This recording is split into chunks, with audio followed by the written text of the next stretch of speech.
હાલ મહત્વપૂર્ણ સમાચાર સામે આવી રહ્યા છે। રાધનપુર ખાતે જિલ્લાની માંગણી સાથે કોંગ્રેસ દ્વારા કાળા ઝંડા સાથે વિરોધ પ્રદર્શન। કોંગ્રેસના કાર્યકર્તાઓની પોલીસે કરી છે ધરપકડ। ગુજરાત વિધાનસભાના અધ્યક્ષ શંકરભાઈ ચૌધરીના કાર્યક્રમમાં કોંગ્રેસના કાર્યકર્તા રેલી કાઢી ઝંડા ફરકા જતા હતા ત્યારે થઈ ધરપકડ। મહિલા કોંગ્રેસ પ્રમુખ જિલ્લા જયાબેન સોનીની ધરપકડ। રાધનપુર શહેર મહિલા કોંગ્રેસ પ્રમુખ જ્યોતિબેન જોશીની ધરપકડ। રાધનપુર તાલુકા કોંગ્રેસ પ્રમુખ કરસનજી ઠાકોરની ધરપકડ। કોંગ્રેસના આગેવાન શંકર મોતીની ધરપકડ। નગરસેવક પૂર્વ સુભાષ મકવાણાની ધરપકડ। અન્ય કોંગ્રેસના આગેવાનોની ધરપકડ। પોલીસ દ્વારા તેમને રિટર્ન કરી અન્ય જગ્યાએ લઈ જવાયા। હાલ મહત્વપૂર્ણ સમાચાર સામે આવી રહ્યા છે। રાધનપુર ખાતે જિલ્લાની માંગણી સાથે કોંગ્રેસ દ્વારા કાળા ઝંડા સાથે વિરોધ પ્રદર્શન। કોંગ્રેસના કાર્યકર્તાઓની પોલીસે કરી છે ધરપકડ। ગુજરાત વિધાનસભાના અધ્યક્ષ શંકરભાઈ ચૌધરીના કાર્યક્રમમાં કોંગ્રેસના કાર્યકર્તા રેલી કાઢી ઝંડા ફરકા જતા હતા ત્યારે થઈ ધરપકડ। મહિલા કોંગ્રેસ પ્રમુખ જિલ્લા જયાબેન સોનીની ધરપકડ। રાધનપુર શહેર મહિલા કોંગ્રેસ પ્રમુખ જ્યોતિબેન જોશીની ધરપકડ। રાધનપુર તાલુકા કોંગ્રેસ પ્રમુખ કરસનજી ઠાકોરની ધરપકડ। કોંગ્રેસના આગેવાન શંકર મોતીની ધરપકડ। નગરસેવક પૂર્વ સુભાષ મકવાણાની ધરપકડ। અન્ય કોંગ્રેસના આગેવાનોની ધરપકડ। પોલીસ દ્વારા તેમને રિટર્ન કરી અન્ય જગ્યાએ લઈ જવાયા।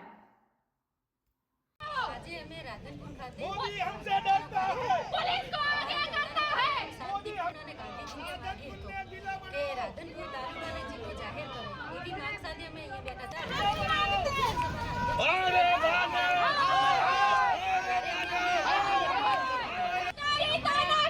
नहीं चलेगी नहीं તમારી પોતાની આગળ ઓળખ નહીં ચલેगी માગણી હતી કે રાધનપુર તાલુકાને જિલ્લો બનાવવામાં આવે। એ અમારી માગણીને લઈને અમે શાંતિપૂર્ણ ધરણાનો કાર્યક્રમ રાખ્યો તો જેને લઈ અને અત્યારે આ સરકાર જુઓ તમે કેટલી ડરી રહી છે કે સરકારે તાત્કાલિક હજુ અમે પોતાનો કાર્યક્રમ ત્યાં અમે સ્થળ ઉપર પહોંચ્યા બી નથી અને રસ્તામાંથી અમને સીધા ડિટેન કરીને પોલીસ સ્ટેશનમાં અમને બેસાડી દેવામાં આવ્યા છે। તો સરકાર કરવા શું જઈ રહી છે? જ્યારે કોઈ પબ્લિકનો મુદ્દો જ્યારે અમે ઉઠાવીએ છીએ આવા મુદ્દાઓ પણ અમને ઉઠાવવા દેતી નથી, મોઢા બંધ કરી દેવામાં આવે છે, કોઈ પણ વ્યક્તિ બોલી શકતું નથી, એનું નાક દબાવવામાં આવે છે। ખરેખર આ જે સરકાર છે અમને ખુદને શરમ આવે છે કે આવી સરકારને કઈ રીતનું આ સરકારનું સંચાલન ચલાવી રહી છે કે જેઓ ડરી અને અમને અહીંયા આટલા કાર્યકર્તાઓને ડિટેન કરાવવામાં આવ્યા છે। રોજ રાધનપુર શહેર કોંગ્રેસ પાર્ટી દ્વારા આજે રાધનપુર જિલ્લો ન બનાવવા માટે અમે એક પ્રતિક ધરણાનો કાર્યક્રમ કર્યો હતો અને આજે આવવામાં પાછું આજે વિધાનસભાના અધ્યક્ષ શંકરભાઈ ચૌધરી સાહેબ પણ અહીંયા આવે છે એટલે અમારે તો ખાસ આ કહેવાનું એ છે કે રાધનપુરને જિલ્લો બનાવવો પડે। રાધનપુરમાં તમામ પાયા પ્રકારની સુવિધાઓ છે, પાયાની સુવિધા આરોગ્યને લગતી હોય, શિક્ષણને લગતી હોય, તમામ પ્રકારની પાયા અત્યારે રાધનપુર સજ્જ છે।